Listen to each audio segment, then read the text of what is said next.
June 15 taong 1991, ang petsa at taon kung saan binalot ng dilim ang liwanag ng araw dahil sa kapal ng abo na bumalot sa kalangitan, sanhi ng pagsabog ng Mount Pinatubo. Dahil sa lakas ng pagsabog nito ay maraming kabahayan ang tinabunan ng abo, maraming buhay ang nawala, at ang masaklap dahil naman sa hatid nitong lahar na siyang bumalot sa buong paligid ay tila mabura na sa mapa ang ilang mga probinsya, partikular na ang Zambales at ilang kalapit bayan nito. Dahil sa tindi ng pagsabog nito ay alam nyo ba mga kaibigan na naramdaman ito hindi lang ng buong Pilipinas kundi maging na rin ng maraming bansa sa buong mundo? Well, kung gusto mong malaman ang buong dahilan ay stay tuned ka lang dyan kaibigan dahil malalaman natin yan maya-maya.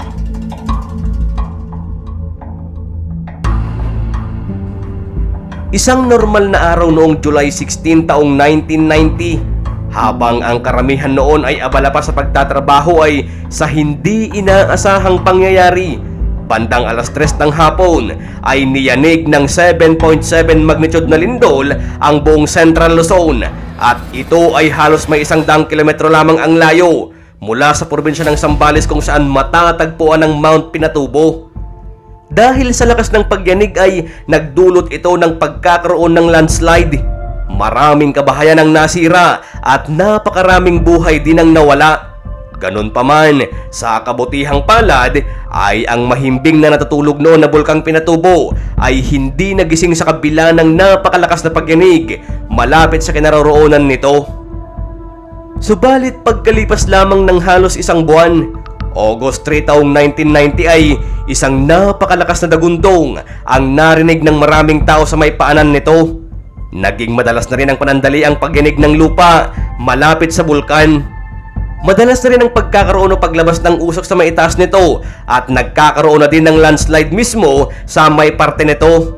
Pero hindi pa ito alintana ng mga tao noon. Ang hindi nila alam ay nagpaparamdam na pala ang bulkan mula sa pagkakatulog nito ng mahabang panahon. Pagkaraan lamang ng ilang buwan, May 1991 ay dito mas tumindi na ang pagbuga ng abo sa may tuktok nito at nagkakaroon na din ng ashfall at naaamoy na ng mga tao ang asupre na inilalabas mismo ng bulkan. Naitala na din ng Feebox na simula noong pumasok ang buwan ng April ay mayroon ng mahigit 300 maliliit na pagyanig mula sa paanan nito. Dahil dyan ay buong Zambales at mga karatig probinsya nito ay dineklarang alert level 2 na at anumang oras ay maaaring tuluyan ng sumabog ang Mount Pinatubo. Sa pangyayaring ito ay sinimulan na ng pamahalaan na bigyang babala ang mga nakatira malapit sa bulkan. Hindi na rin sila nag-aksaya pa ng oras para paalisin o ilikas ang mga taong nakatira sa paligid nito.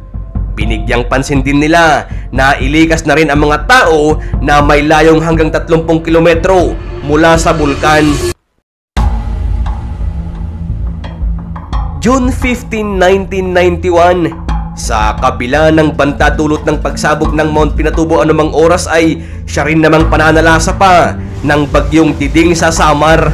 Pero habang ang ilan sa mga kababayan natin ay mahimbing pa na natutulog bandang alas 5 ng umaga sa Zambales ay dito namataan ng isang malaking pagsabog na hindi inaasahan ng karamihan. Dahil sa pagsabog na ito ay marami sa mga taong agad na natakot at nangamba para sa kanilang kaligtasan. Pero ang hindi alam ng karamihan ay ang pagsabog na ito ay isang hudyat lang pala para sa mas malakas at nakakatakot na pangyayari. Bandang 1:30 kasi ng hapon ay dito na nga naganap ang mas malaki, mas malakas at nakakapaminsalang pagsabog sa kasaysayan ng Pilipinas.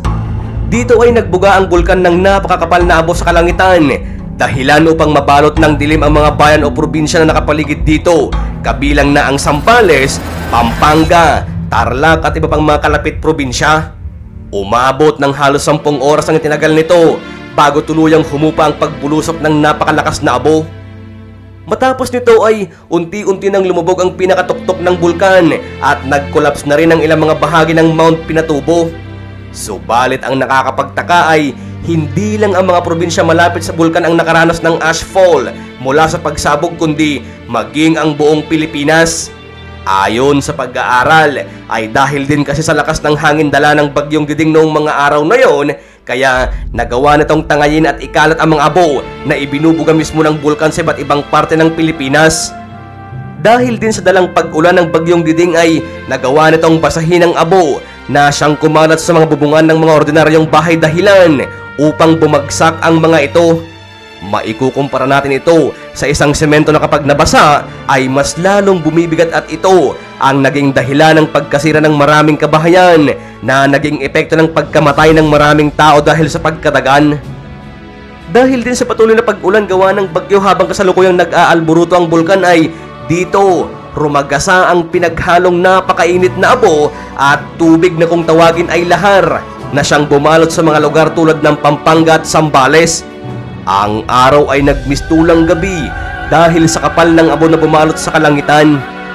Alam nyo ba na hindi lang pala sa Pilipinas naramdaman ang napakalakas na pagsabog na ito ng Mount Pinatubo, kundi naranasan din pala ito ng buong mundo? Dahil kasi sa lakas ng pagsabog at sa 10 oras sa pagbuga nito ng napakakapal na abo ay inabot nito ang stratosphere o ang pangalawang layer ng atmosphere ng Earth. Base sa mga scientists ay bumaba ang temperatura ng ating mundo dahil sa nakokuvera ng kalangitan na mga pinong abo galing sa bulkan at ang sikat ng araw ay hindi direktang tumatama sa atin. Tumagal ang pagbaba ng temperaturang ito ng mahigit 2 taon mula 1991 hanggang 1992. Sa kabuuan ay sa mahigit 300,000 na pamilya na nailikas ay umabot lang sa 800 ang nasawi sa pagsabog na ito ng Mount Pinatubo, pero nagawa naman itong sirain ang nasa 200,000 mga tahanan. Pero ganun pa man, makalipas ang ilang mga taon ay unti-unting nakabangon ang ating mga kababayan sa nangyaring ito. Sa kabila ng masalimuot na kaganapang yon ay nag-iwan naman ito ngayon ng isang napakagandang tourist destination. Matapos kasing sumabog ang bulkan ay dito nabuo ang napakagandang rock formation. Naging tourist attraction din ang Pinatubo Crater Lake at ang Mount Pinatubo mismo ang isa sa mga dinadayo ng mga tao.